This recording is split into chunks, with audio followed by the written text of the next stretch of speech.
Koy, pakilala mo nga yung guest natin ngayon kasi kahit kami, nagulat kami sa guest natin ngayon eh.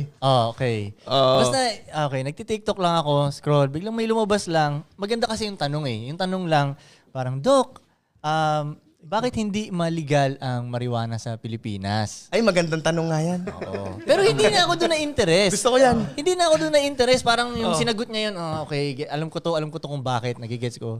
Pero nung bandang huli, nung biglang nagsabi siya ng N-word, what the fuck? What the fuck? Bakit nagsasabi ito ng N-word? Tapos mula nun, nilagay ko na siya sa favorite. Tapos mula nun, pag nagti-TikTok na ako, sulpot na siya ng sulpot. Ganon. Tapos meron siyang laging sinasabi na yung stupid bitch ass Pinoy. Tapos mag-i-N-word siyang ganun. Doon, parang, ba't ganito to siya magsalita? Alam mo, Frank, na-ano ko nga rin sarili ko na yung mga tao na ganyan magsalita, na parang hindi pabait lagi, minsan nakukuha niya lang yung attention ko. Minsan parang nagugustuhan ko sila kasi parang tunay silang dumating. Koy, mas tunay kasi.